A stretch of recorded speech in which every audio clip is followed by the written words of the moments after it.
Assalamualaikum warahmatullahi wabarakatuh. Di sini kami ingin menyampaikan sedikit mengenai perlawanan rakyat Aceh.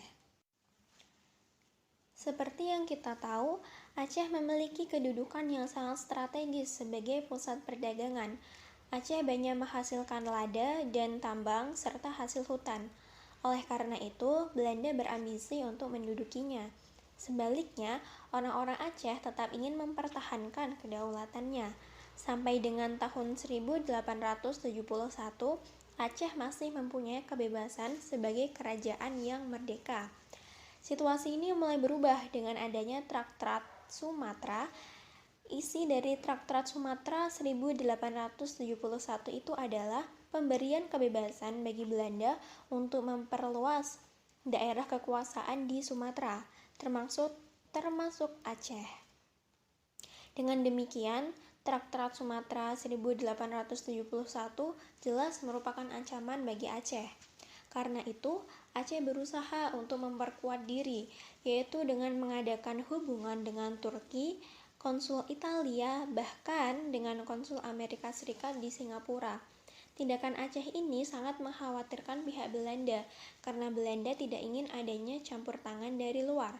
Belanda memberikan ultimatum, namun Aceh tidak menghiraukannya. Selanjutnya, pada tanggal 26 Maret 1873, Belanda memaklumkan perang kepada Aceh. Latar belakang terjadinya perlawanan rakyat Aceh ini adalah yang pertama, keinginan Belanda untuk menjadikan Aceh sebagai bagian dari Pax Mirlandika seluruh Nusantara dalam satu kekuasaan tanpa ada intervensi bangsa asing lainnya. Yang kedua, pelaksanaan politik pintu terbuka di wilayah Aceh akan terhambat jika rakyat Aceh masih terus melakukan perlawanan.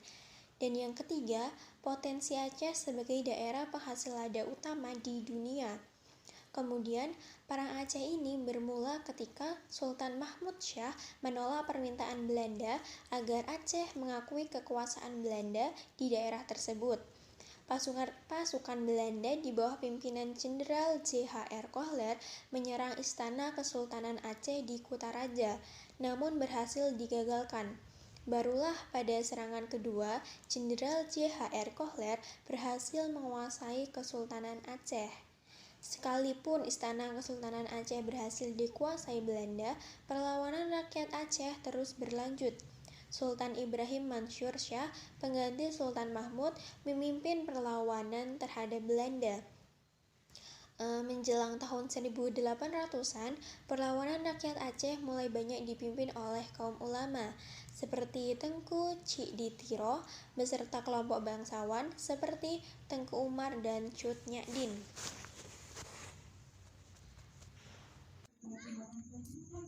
Nah, teman-teman, dalam suatu perlawanan pasti ada yang namanya strategi.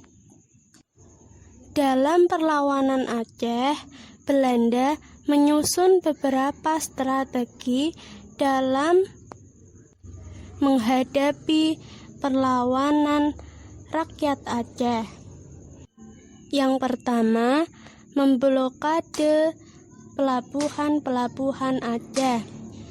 Yang kedua, menerapkan strategi penaklukan total dengan cara bergerak, maju, menembak, dan membakar desa-desa. Yang ketiga, mengangkat panglima perang dari masyarakat Aceh sendiri. Ternyata, strategi yang mereka buat belum sesuai dengan harapan mereka.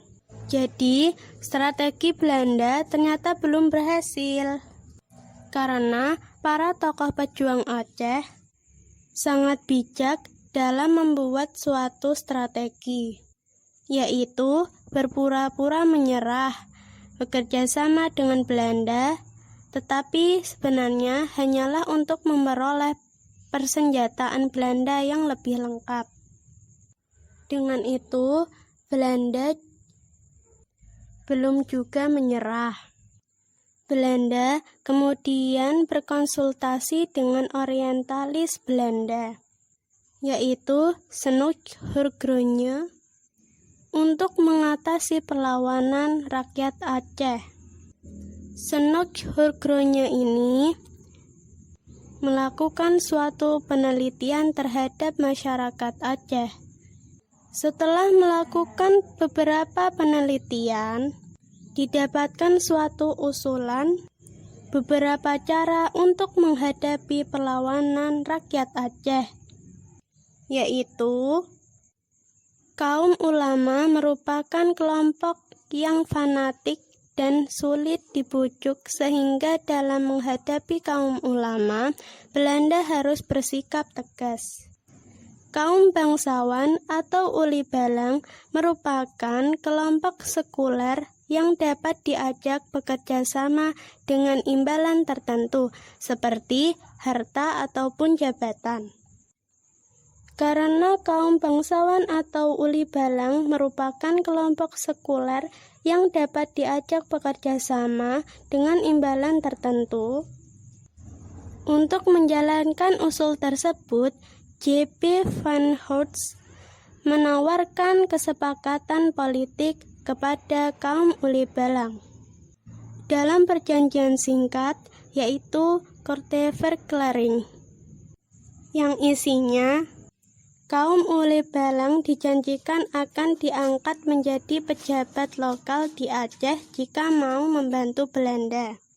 Nah, perjanjian singkat ini malah membuat atau mengakibatkan perpecahan antara kaum ulama dan kaum uli balang, yang secara perlahan memperlemah perlawanan rakyat Aceh.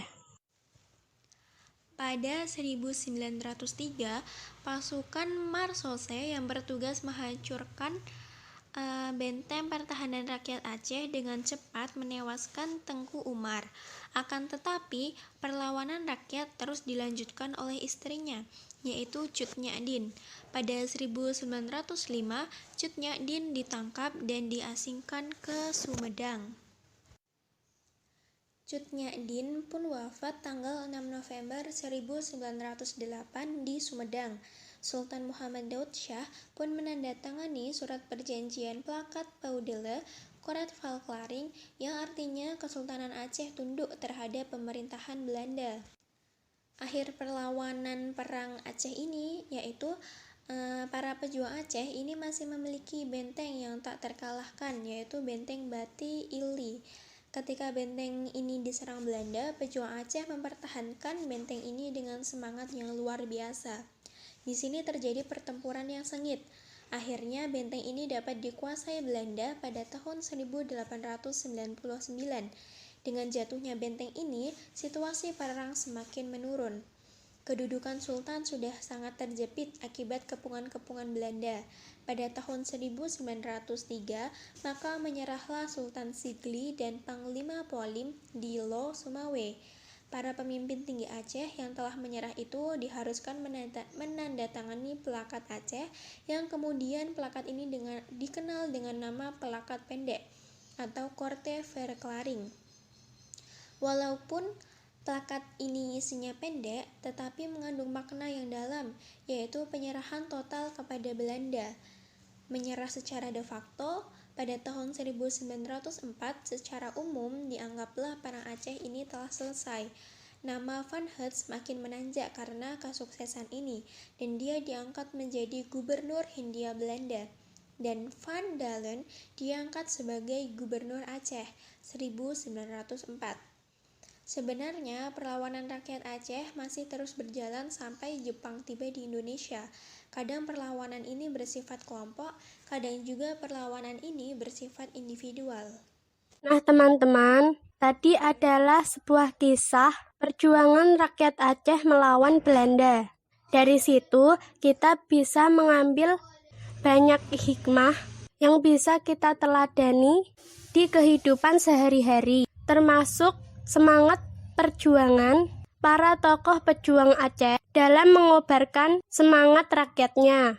Jadi sejarah itu tidak untuk dilupakan, tetapi diingat kembali untuk diambil hikmahnya dan nilai-nilai semangat dalam perjuangannya.